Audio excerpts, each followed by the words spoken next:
আসসালামু আলাইকুম। Hello guys, তোমরা সবাই কেমন আছো? আশা করি যে যেখান থেকে আমার ভিডিওটা দেখছো তোমরা সবাই অনেক ভালো আছো। আলহামদুলিল্লাহ, আমরাও অনেক ভালো আছি। তা মেয়েদের সকালে ঘুম থেকে উঠে কিন্তু আগে বাসি কাজ করতে হয়, রুমটা ক্লিন করতে হয়।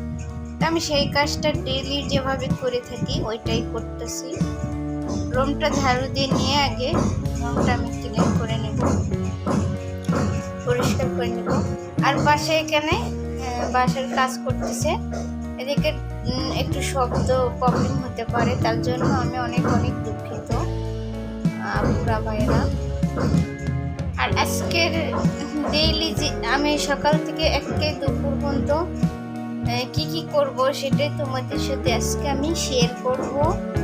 কেননা আমি ডেইলি ভাবে যেভাবে তোমাদের সাথে অ্যাক্টিভ রয়েছি এভাবেই আমি দেওয়ার চেষ্টা করি।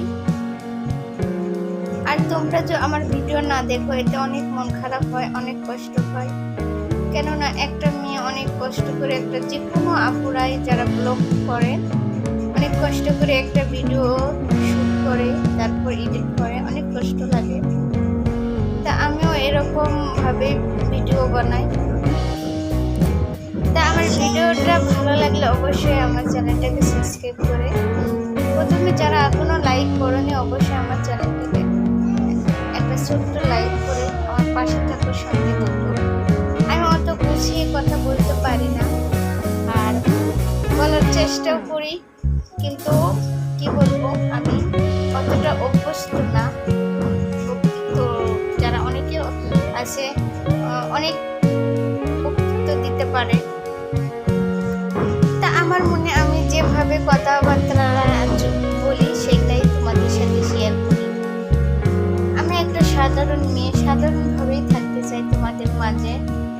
আমার জীবনটা একটা সাধারণভাবে আমি কাটাতে চাই। কেননা আমাদের জীবনে যেটুকু কষ্ট বা যেটুকু পরিশ্রম করি একটা মেয়ে পুরোটা শুনলে অনেক কষ্ট পাবা। তাই আমি সব কথা তোমাদের সাথে শেয়ার করতেও পারি না, তবে একদিন আমি শেয়ার করব। নারীরা সারাদিন পরিশ্রম করলে কারো মন পাওয়া যায় না, আর বাবার বাড়ি থেকে তো ওটা আলাদা। তাদের সঙ্গে আমাদের নাস্তা রেডি করতেছি, আর আমি আমার মেয়েকে দুটো পরোটা বানিয়ে দেবো আর আমি সকালে রুম ক্লিন করতে হয়, আবার নাস্তা বানাতে হয়, আবার দুপুরে রান্না করতে হয়। মেয়েদের শুধু কাজ আর কাজ। আমাদের দিনটা দুপুরটা সাংসারিকভাবে কাজ করে তাও দেখবেন কারো মন পায় না, এতে খুব কষ্ট লাগে। আর আমি তো অনেকেই জানেন না কনসেপ্ট করেছি, এই অবস্থা আমার। কাজ করতে অনেক কষ্ট হয়, কি করব তাও করতে হয়। আমার ঘরে একটা বাবু আছে, হাজবেন্ড আছে, তো রুমটা যেমন তেমন ক্লিন করা, খাবারটা তো খেতেই হয় ডেইলি। যেভাবে আমরা বেঁচে থাকতে হলে খাইতে প্রয়োজন, খাইতে গেলে থাকতে প্রয়োজন, বাসস্থান অনেক কিছু প্রয়োজন হয়। তা সব মিলে একেবারে কি বলবো, খুব খারাপ লাগে। আমার শরীর অনেক ক্লান্ত থাকে, আমি উঠতেই পারি না, তবু আমার উঠতেই হয়। শুধু তোমাদের জন্য আমি ভিডিও উপহার দিব বলে ভিডিও করি, যে তোমরা সুন্দর একটা ভিডিও দেখতে পারো। একটা মেয়ে সংসারে কতভাবে কেমন ভাবে জীবন কাটায় সেটা তোমাদের সাথে শেয়ার করার চেষ্টা করি। আজকে সকালে আমার মেয়ের নাস্তা রেডি হয়েছে, এখন রাতে মুরগির মাংস রান্না করছিলাম, পরে ভিডিওতে দিয়েছিলাম নাকি জানি না, সেইটা তোমাদের সাথে শেয়ার করতেছি। একটু রয়েছিল, তাকে একটু গরম করে এনে আমার মেয়েকে দিয়েছি, আর ওর জন্য পরেটা দিয়েও খাবে। আর ডিম পোস্ট করে দিয়েছি, আর আমি রুটি বানিয়ে নিয়েছি আমার জন্য, কারণ পরোটাতে অনেক তেল থাকে, এর কারণে পরোটা আমি কমই খাই, আর রুটিটা খাওয়া ভালো। তা সকালকার খাবার আমাদের এইরকমই ছিল, হালকা নাস্তা।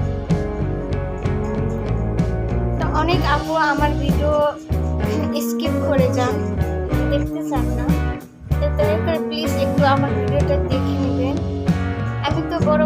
ইউটিউবের মতো সুন্দর করে গুছিয়ে কথা বলতে পারি না, আর সুন্দর ডেকোরেশনও দিতে পারি না।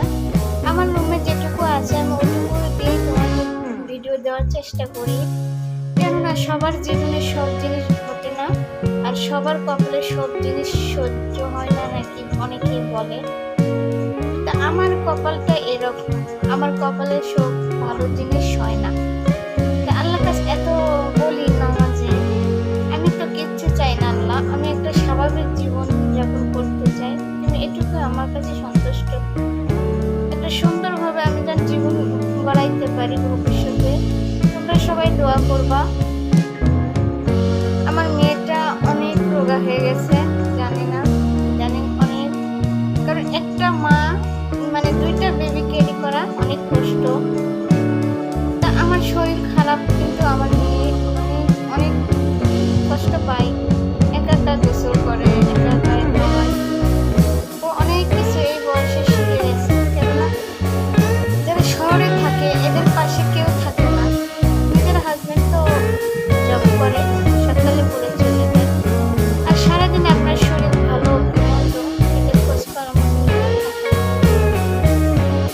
তা আজকে দুপুরে আমি এটা কচু রান্না করবো, আমাদের বগুড়ার ওদিকে কচু বলে সেটা করবো। তা এটা কার কার মজা লাগে, ডাউল দিয়ে, মসুরের ডাল দিয়ে কচু কাটবো, আমাদের ওদিকে কচু খাটি বলে এদের, আর খেতেও কিন্তু অনেক টেস্টি হয়।